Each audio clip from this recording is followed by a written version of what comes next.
Hi, I'm Terry and I'm nuts about stamping. I'm back today with another Sundays with Sizzix project.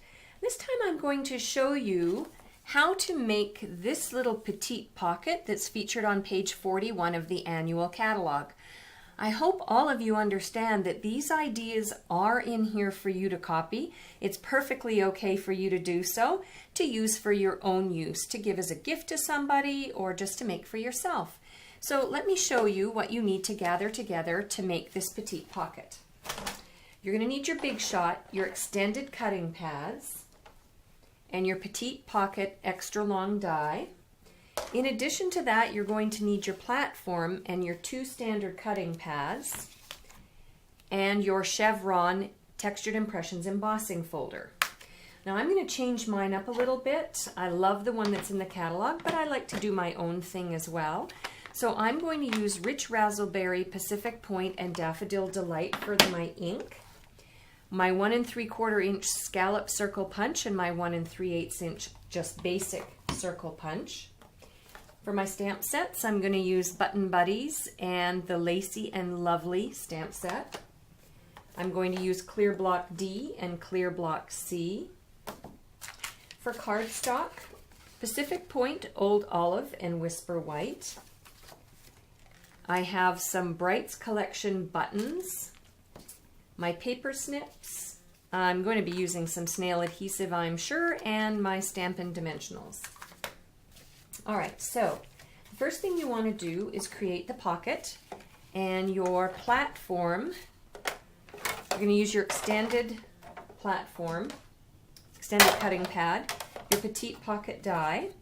I have a piece of Pacific Point cardstock cut 12 inches, I think it's 4 inches. I will put the measurements on my blog after the video is over for all the cardstock pieces that I use.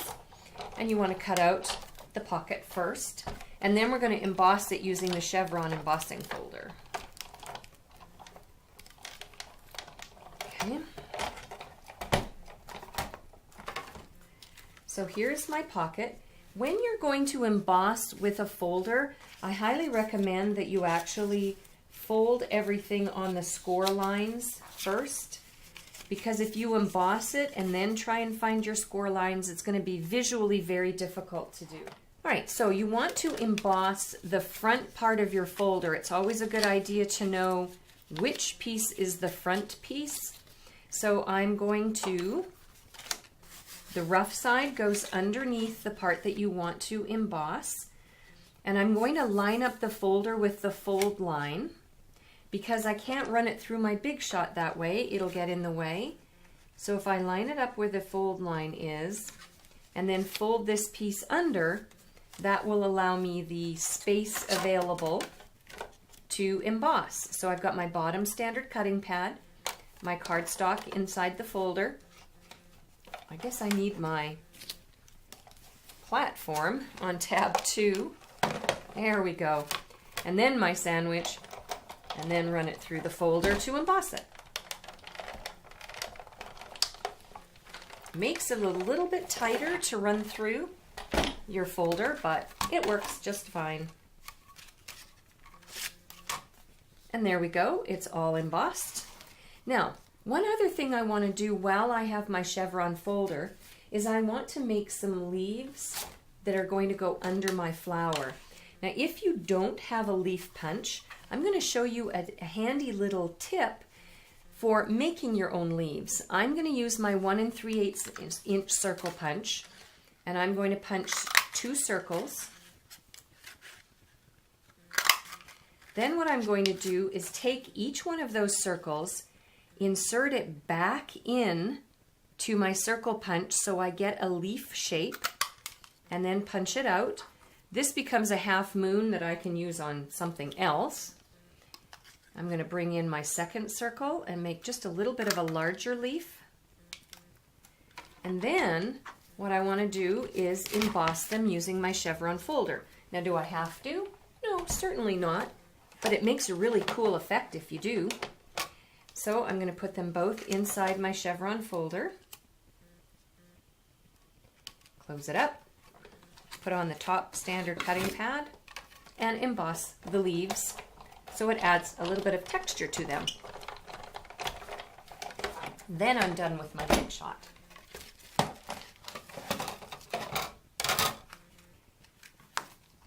And there we go. I've got 2 embossed leaves. I'm not sure you'll be able to see them, but they are. All right, so now what I want to do is put together and decorate my folder. Now, if I had some sticky strip, it would be best to put some pieces of sticky strip on the tabs of my folder because it will hold it better. But what I'm going to do for this video is right now I'm just going to use some snail adhesive. And then fold up my folder. Now if you put some adhesive on, because the front part of the folder is slightly narrower than the tabs underneath, if you get some sticky still showing, if you have an embossing buddy, just rub the embossing buddy on there and it'll take off the stickiness.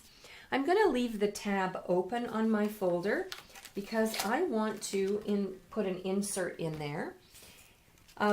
This pocket idea might be great for a back to school present for a teacher. So you might want to start off the year by saying thank you. And so I'm going to take the Lacy and Lovely thank you. I'm going to stamp it on there. I'll clean that after the video's over. And then you can put a little note to the teacher. My ink is still a little bit wet, so I'm not going to shove it all the way down in. But that's cute to poke out of the folder. And then, before the video started, I stamped 2 flowers from the Button Buddy stamp set on some scrap Whisper White cardstock. And I'm going to stamp now a 3rd one. And I'm using my Rich Razzleberry ink. Stamp that on scrap Whisper White cardstock. And then I'm going to bring in my 1 3/4 inch scallop circle punch. I'm going to line it up around my flower and punch. And then what I did was I stamped a 2nd one in Rich Razzleberry and a 3rd one in Daffodil Delight. And then what I did was I cut them out using my paper snips. I did a 2nd Rich Razzleberry and a 3rd Daffodil Delight so that it's layers. I took the original one basically and stamped it 3 times and cut 2 of them out, sort of like an inner flower and then an even more inner flower. And I'm going to bring in my Stampin' Dimensionals and put the flower together just to create some layer. I like layers on things. I think it makes it look more professional. And then 1 Stampin' Dimensional in the center, and then line it up with the lines underneath. And there I have a beautiful flower that can go on the front of my pocket. But I want to put my flowers underneath. I've already embossed my flowers. So I'm going to use some snail adhesive. Have 1 flower sticking out there. Maybe a 2nd flower.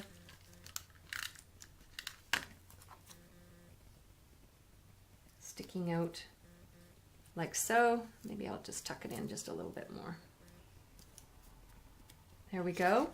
And then what I'll do is I will attach it to the front of the folder.